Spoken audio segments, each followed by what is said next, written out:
1, 2, 3. Waar is Steimpie, waar is Steimpie? Hier is ek, hier is ek. Hoe gaan dit vandag met jou? Baie goed, dankie. Tot ziens, tot ziens. Waar is Steimpie? Is ou seekoetjie besig, hy sit daar in die boom en hy het so 'n ou tyre gemaak en hy swaai in die tyre rond en Hassie sit vir hom en kyk en mamma seekoei sê, jy moet nou kom slaap, is dit 'n seekoei? Nee. Ek wou kyk of julle luister, dis 'n renoster, mamma sê, jy moet nou huis toe kom, jy moet kom slaap, jy het nou genoeg gespeel, dis net in storieboeke wat renosters so kan rondstaan, né? En hierso kom, wie's daai? Hallo ou krokodil. Dis 'n storieboek krokodil. Hy's besig om melk te drink en hy eet sy koekies. Hy het al sy speelgoed. Ek hoop nie hy gaan al daai koekies opeet nie. Sjoe, maar dan gelukkig gaan hy nie vir ons rondjag nie, né? Is dit 'n seekoei? Ja. Seekoei is besig om te bad. Dis 'n seekoei, dis 'n seekoei. Is dit 'n seekoei? Kyk, hy's besig om te bad. Hy het baie eentjies al by hom. Hy sê, "O, een eentjie sit op my kop op."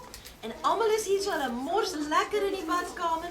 Mamma gaan sê, wie was in die badkamer? Is seker daai storieboek seekoei wat daar so gemors het. Wat is daai? Is dit mamma se borrelgoedjies wat sy in die water gooi? So lekker pink kleur, sien julle? En nou, watter kleur is hy handdoek? Pink. Hy is al pink. Ooh, dis 'n mooi badkamer daar, né? En nou, wat's hier so? 'n muis. Wat het met muis gebeur? Wat het met muis gebeur? Hy groot. Oepsie. Hy het sy groot een se klere aangetrek en daai groot muis sê, "Hierdie nagklere is te klein vir my. Ek pas nie daarin nie, jong. Wat het jy nou gemaak? Kyk hoe klein is daai nagklere." Oepsie. Hierdie een is sommer vies. Hy sê, "Ek kan nie loop met hierdie nagklere wat te groot is vir my." Wow. 'n Storieboek tiertjie. Kyk as ek so bly. As jy mooi kyk, jy sien sy oogies gaan oop. Dan gaan Ouetjie se oogies toe. Dus hy gaan slaap. En sy oogies toe gaan, dan gaan Ouetjie se oogies oop. Hoekom gaan Ouetjie se oogies oop? Hy is in die nag wakker. Hy's in die nag wakker en wat doen hy dan?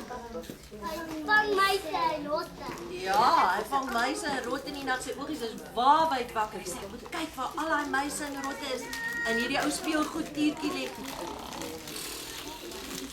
Hy snort verskriklik. Ouma se brilletjies en hier is ouma se hoed. En dis hoe sy haar handjies vou.